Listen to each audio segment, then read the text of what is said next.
Pie that'll kill ya, the problem with fandom statistics.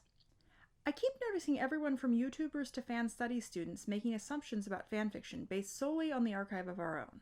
This trend disturbs me because I think it's giving a distorted picture of what fic as a whole looks like.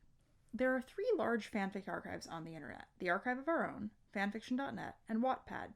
By my calculation, they contain over 25 million extant fan works. The next largest fic archives have only a few 100,000 works, and even that is rare, so we probably can make generalizations about fic overall from just these 3. But we can't really do it by looking at any one of them alone. So why do some people only look at AO3? I think it has to do with the types of metadata available on each site. AO3 has a very obvious and standardized system of marking pairing genders, tagging specific ships, and so on. If you want to know how much MM is on the site, you need only click on the MM tag.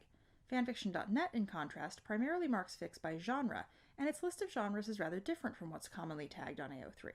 While it does have character tagging, users must request that characters be added, and some fandoms don't have any. Pairing tagging is a relatively late addition and is not consistently used. There is no metadata about pairing genders. Wattpad has even less clear metadata.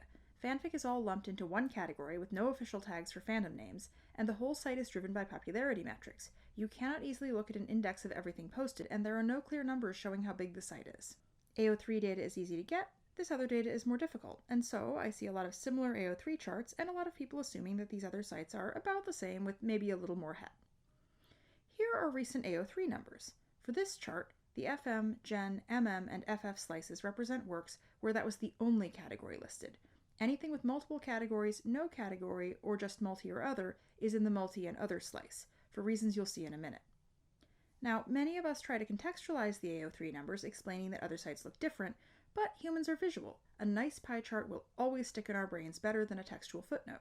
So, with that in mind, I decided to try to get comparable shipping data from fanfiction.net and Wattpad to show that context visually.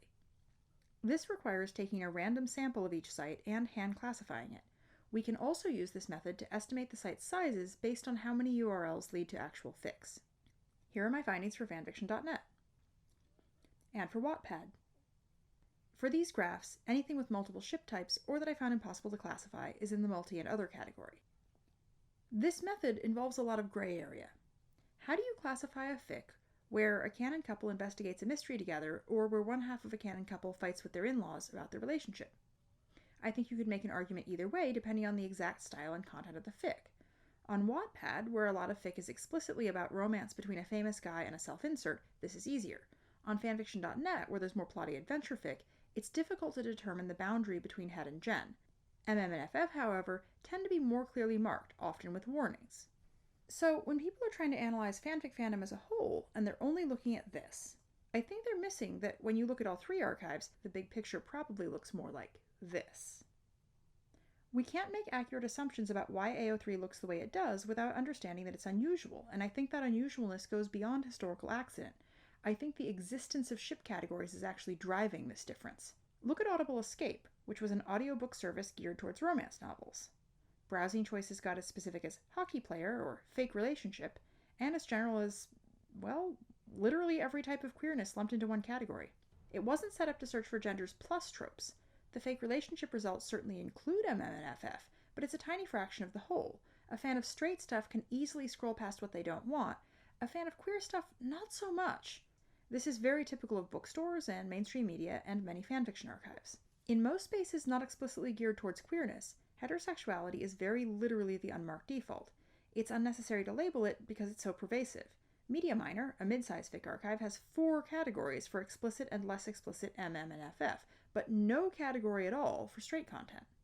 I'd like to invite everyone watching to try their own hand at some fandom research, but also to really think about why data is or isn't readily available, and how our choices of which questions to ask reflect our personal interests and further a narrative about what topics are important.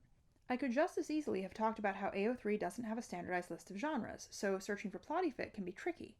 I could have taken fanfiction.net's system and hand-classified a sample of AO3 works to compare that way. A chart of Harry Potter fic by genre is easy to get on fanfiction.net, but producing a similar AO3 chart would be tricky. I could do it for kinks, but not so well for bookstore genres. Different priorities lead to different site designs, different user bases, and different stats that we can easily pull. The feature that makes it easy to get AO3 shipping data is the same feature that lets you filter out het. I have to think that that has an effect on who finds the archive comfortable and intuitive. and who does not.